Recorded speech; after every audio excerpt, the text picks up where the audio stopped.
नमस्कार दोस्तों, ज्योतिष के कार्यक्रम में आपका स्वागत है। इस वीडियो में बात करेंगे राहु और गुरु की युति का कुंडली के 12 भाव में फल। वैदिक ज्योतिष में राहु एक छाया ग्रह है जो समाज की सीमा को तोड़ने के लिए प्रेरित करता है। यह हमें प्रसिद्धि, नाम, उपलब्धियों, व्यसनों की विशाल इच्छाओं को पूरा करने के लिए कहता है। राहु सभी सांसारिक इच्छाओं, लालच, जुनून, भूख का प्रतिनिधित्व करता है, जबकि गुरु या बृहस्पति ज्ञान का ग्रह है। यह सभी अच्छी शिक्षाओं, उदारता, शिक्षा का प्रतिनिधित्व करता है। यह विशाल ग्रह व्यक्ति को बुद्धिमान, परोपकारी, धनी, साक्षर बनाने में सबसे बड़ी भूमिका निभाता है। कुंडली में राहु और गुरु की युति गुरु चांडाल योग बनाती है। यह कुंडली में एक सामान्य योग नहीं है। एक तरफ गुरु लगभग 13 महीने के लिए एक राशि में रहता है, दूसरी ओर राहु केवल 1.5 वर्षों के लिए एक राशि में रहता है। इसलिए यह योग लगभग 7 से 8 वर्षों में बनता है। हालांकि राहु और गुरु की युति का परिणाम कुंडली के भाव पर निर्भर करता है। दो ग्रहों में पूरी तरह से अलग अलग विशेषताएं शामिल है। राहु एक लेने वाला ग्रह है। राहु के हानिकारक प्रभाव से व्यक्ति खाली हो जाता है, जबकि गुरु एक देने वाला ग्रह है। यह ज्ञान और सीखने के लिए प्रेरित करता है। जब ये दोनों ग्रह एक साथ आते हैं तो गुरु चंडाल योग बुरा प्रभाव डालता है। इस प्रकार यह एक योग की तुलना में दोष अधिक है। राहु और गुरु की युति का कुंडली के प्रथम भाव में फल। राहु सभी अवैध लक्षणों का अनुयायी है।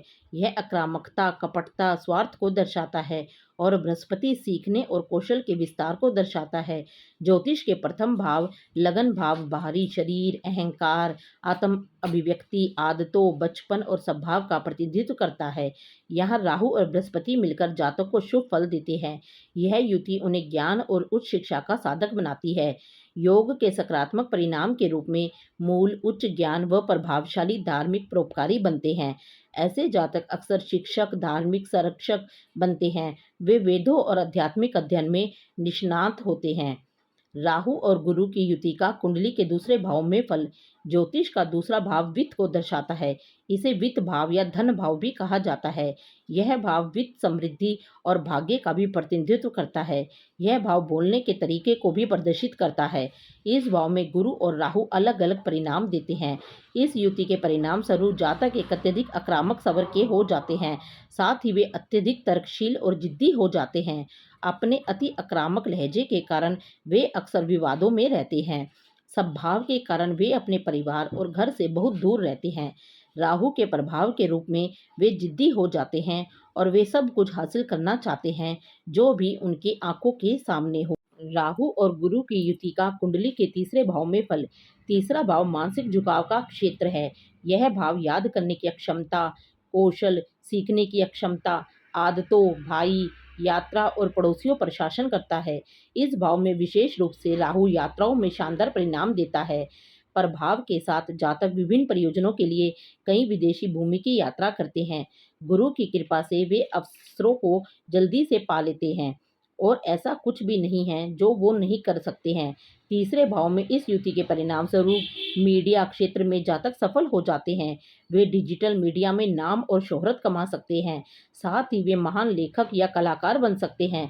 इस तरह के लोग वित्त प्रभाव और विदेशी प्रभावों में उत्कृष्ट प्रदर्शन करते हैं। राहु और गुरु की युति का कुंडली के चौथे भाव में फल। चतुर्थ भाव ज्योतिष शास्त्र में बंधु भाव भी कहा जाता है। यह भाव संपत्ति, संपत्ति लाभ, जड़ें, भूमि और माँ के साथ संबंध का प्रतिनिधित्व करता है। राहु और गुरु की युति जातक को रचनात्मक शक्ति के साथ जोड़ती है। गुरु के परिणाम स्वरूप जातक अपनी माँ के प्रति सबसे अधिक स्नेह और लगाव रखते हैं। वे अपना सारा जीवन अपनी माँ के इर्द गिर्द ही जीते हैं। उदार और प्यार करने वाले लक्षणों के साथ जातक शिक्षा में महानता हासिल करते हैं। उन्हें यात्रा और खोजों से भी प्यार होता है। उनका सारा जीवन अच्छाई और सीखने के इर्द गिर्द घूमता है। राहु और गुरु की युति का कुंडली के पंचम भाव में फल। पांचवां भाव रचनात्मकता, चंचलता, रोमांस, यौन, कौशल और आनंद का प्रतिनिधित्व करता है। इस भाव को पुत्र भाव भी कहा जाता है। इस भाव में राहु और बृहस्पति की युति जातक को एक रचनात्मक जीवन शैली प्रदान करती है। वे अपने पूरे जीवन में अपनी रचनात्मक विशेषज्ञता को बढ़ाते हैं। इस तरह के जातक कला क्षेत्र में बहुत अच्छा काम करते हैं। वे अधिक अच्छे कार्यों और सेवा में जीवन यापन करते हैं और इतिहास बनाते हैं। अपने महान पेशेवर जीवन के बावजूद ऐसे जातक आसानी से बुरी चीज़ों के आदी हो जाते हैं। इस प्रकार वे जुए में शामिल हो जाते हैं। राहु और गुरु की युति का कुंडली के छठे भाव में फल। ज्योतिष का छठा भाव स्वास्थ्य, दैनिक जीवन, कल्याण, ऋण, वित्त का भाव है। इस भाव को आरी भाव भी कहा जाता है। यहाँ आरी का अर्थ है शत्रु। इस प्रकार यह भाव मुख्य रूप से दुश्मनों, बाधाओं, समस्याओं का प्रतिनिधित्व करता है। छठे भाव में राहु और गुरु की युति के परिणाम स्वरूप जातक काफी धनी होंगे। आमतौर पर ऐसे जातक शेयर बाजार, वित्त क्षेत्रों और बैंकिंग के बड़े खिलाड़ी होते हैं। अपनी व्यावसायिक सफलता के अलावा वे कई स्वास्थ्य समस्याओं से पीड़ित हो सकते हैं। ऐसे लोग मोटापे और सर्जिकल जैसे पेट के मुद्दों से ग्रस्त हो सकते हैं। राहु और गुरु की युति का कुंडली के सप्तम भाव में फल। सातवां भाव साझेदारी का भाव है। युवती भाव के रूप में भी जाना जाने वाला यह घर व्यक्तिगत या पेशेवर सभी तरह की साझेदारियों को दर्शाता है। सभी रिश्तों के उज्ज्वल से अंधेरे पक्ष तक सातवें भाव के दायरे में आते हैं। इस भाव में राहु कभी भी शुभ फल नहीं देगा। इस कारण से जातक के जीवन में संबंधों में मधुरता नहीं होगी। ऐसे जातकों को कई बार दिल तोड़ने वाली ब्रेकअप से गुजरना पड़ सकता है। ब्रेकअप के साथ साथ यहाँ युति शादी में देरी का कारण बनती है। अंत में यह युति सातवें भाव में जातक को विवाहित जीवन में खुशी की संभावना से दूर ले जाती है।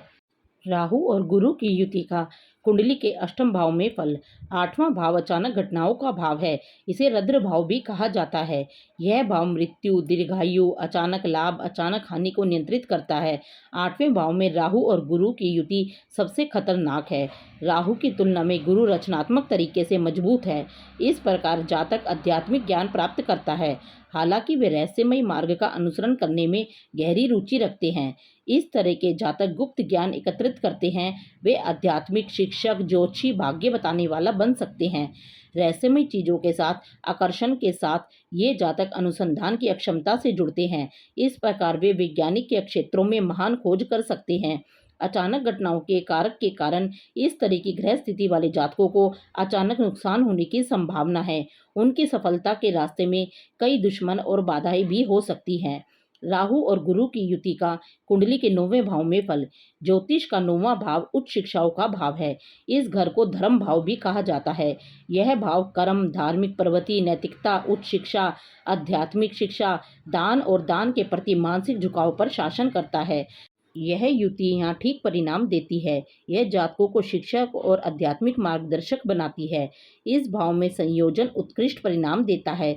इस तरह के जातक जीवन में प्रसिद्धि अर्जित करते हैं और फिर भी एक अच्छे स्वभाव को शामिल करते हैं। राहु और गुरु की युति का कुंडली के 10वें भाव में फल। ज्योतिष का 10वां भाव कैरियर का भाव है। इसे कर्म भाव कहा जाता है। यह जातक के पेशे और व्यवसायिक क्षेत्र को दर्शाता है। गौरतलब है कि 10वें भाव में राहु शानदार परिणाम देता है। यह व्यक्ति को उनके पेशेवर जीवन में अपराज्य बनाता है। हालांकि यहाँ गुरु की विपरीत ऊर्जा सटीक विपरीत परिणाम देती है। 10वें भाव में राहु और गुरु की युति के कारण जातक एक संतोषजनक कैरियर प्राप्त करने में विफल रहता है। उन्हें जीवन भर अच्छी नौकरी के लिए यहाँ वहाँ भागना पड़ता है। वह कई नौकरियों को बदलेंगे। संघर्ष के बावजूद गुरु ग्रह के कारण उनमें सीखने के लिए उत्साह रहेगा। राहु और गुरु की युति का 11वें भाव में फल। लाभ भाव के रूप में भी जाना जाने वाला 11वां भाव लाभ, समृद्धि, लाभ, धन और प्रसिद्धि को नियंत्रित करता है। इस भाव में राहु और गुरु की युति के साथ एक व्यक्ति को बहुत अमीर बनाता है। उनका सारा जीवन धन इकट्ठा करने में बीतता है। अधिक से अधिक धन प्राप्त करना उनका प्राथमिक लक्ष्य होता है और वे चाहते हैं कि वित्तीय विस्तार हो। अधिक कमाने के मकसद के साथ वे दान पुण्य में भी विश्वास रखते हैं। इस भाव में गुरु के शुभ प्रभाव के रूप में जातक बच्चों के प्रति स्नेही होते हैं। ऐसे जातक उच्च सामाजिक मानकों को बनाए रखेंगे। वे बहुत दृढ़ विश्वास से अपने आधार, विचारधारा और आध्यात्मिक अध्ययन में गहरी रुचि रखते हैं। राहु और गुरु की युति का कुंडली के 12वें भाव में फल। 12वां भाव समाप्ति, विनाश और विघटन का भाव है। जैसा कि यह ज्योतिष के भाव का अंतिम है, यह जीवन चक्र के अंत और आध्यात्मिक यात्रा की शुरुआत का संकेत देता है। यह परित्याग और कारावास का प्रतिनिधित्व करता है। इस संयोजन के परिणाम स्वरूप जातक को परित्याग से ग्रस्त होने का खतरा होता है। उनके जीवन में शारीरिक और मानसिक दोनों तरह की स्वास्थ्य परेशानियां हो सकती हैं। इस तरह के जातक को एक अच्छा कैरियर मार्ग और आय प्राप्त करने के लिए विदेशी भूमि में रहना होगा। वे आजीवन यात्राएं करते रहेंगे। लगातार चलने की उनकी आदतों के साथ वे हमेशा जीवन भव्यता से बिताएंगे। ऐसी ही अच्छी जानकारी के लिए आप हमारे चैनल को सब्सक्राइब कर लीजिए।